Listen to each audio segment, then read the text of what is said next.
ladies and gentlemen, today is January 4th, 2020. We had to get used to that because, ladies and gentlemen, it's 2020.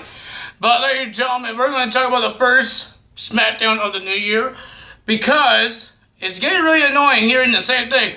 This is our first episode of this show in the new year. Okay, now you're done. Now we're on second year now. We're on the second week, second episode of the year. So stop saying it now.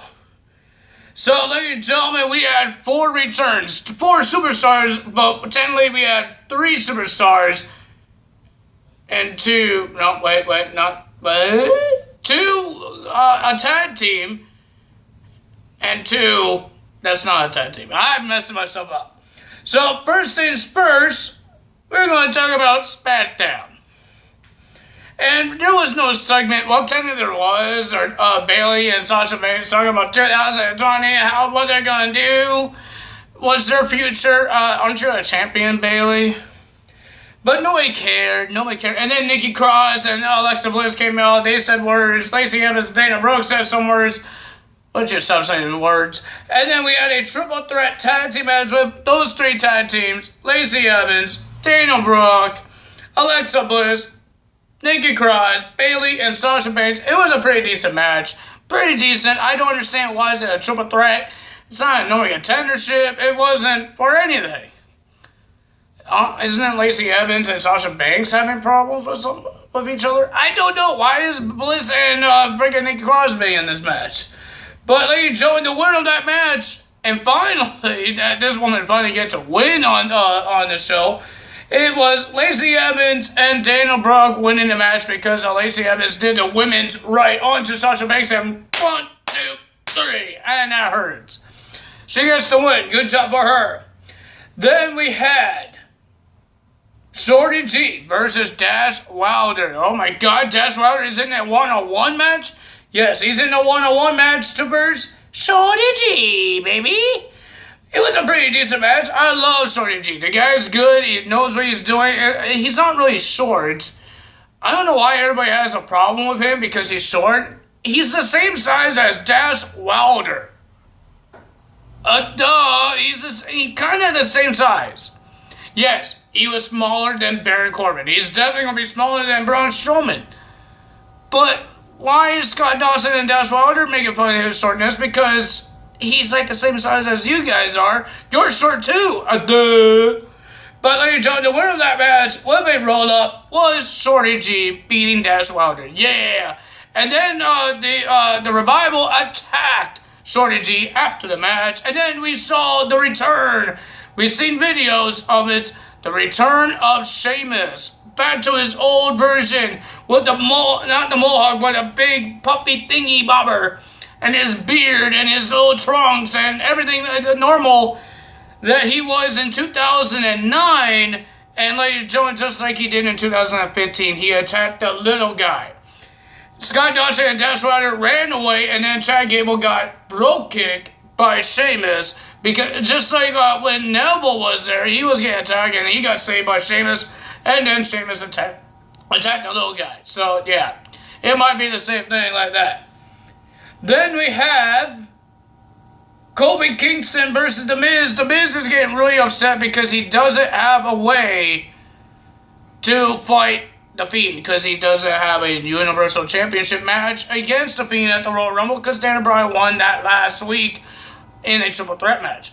But Kofi Kingston and Big E came to see The Miz talk about the new year and all this stuff.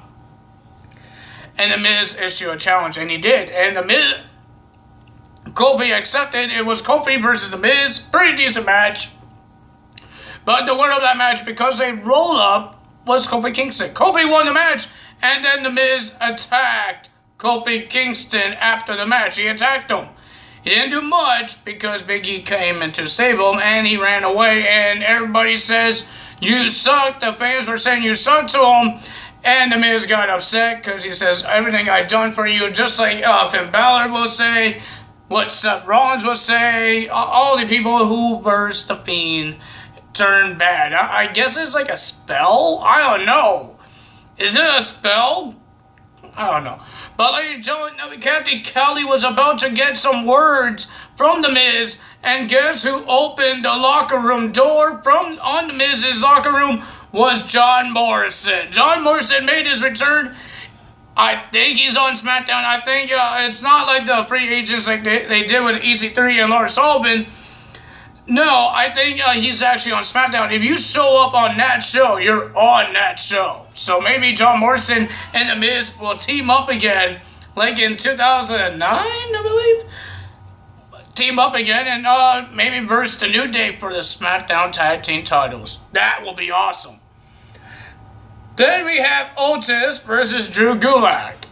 Otis is upset because Dolph Ziggler destroyed his fruitcake that Otis gave to Mandy Rose. But he wasn't versing Dolph Ziggler because Dolph Ziggler was in our main event. But he went to one-on-one with Drew Gulak, and Drew Gulak had his little slideshow, and he got himself beat up by Otis. Otis gets the win. Good job for him. Then we have Braun Strowman versus Cesaro. Sami Zayn and Shinsuke got themselves involved all the time, and then Cesaro still lost the match by a power slam. And then it came sauced up by Shinsuke after the match, and then they ran away like little babies they are. Sami, Shinsuke, and Cesaro. They ran away. Then we have our main event, Daniel Bryan and Roman Reigns versus Dolph Ziggler and Baron Corbin. Well, this was getting a little eerie match because, ladies and gentlemen, when they were about to go in the commercial, when Daniel Bryan did the yes, yes, yes, we heard some laughing and the lights were flickering. We heard the Bray Wyatt laugh. And then, ladies and gentlemen, the lights went out again, like a couple of minutes, like 30 or 40 minutes, something like that. The lights went out, and then pops goes out of nowhere. Bray Wyatt was in the front of the commentary.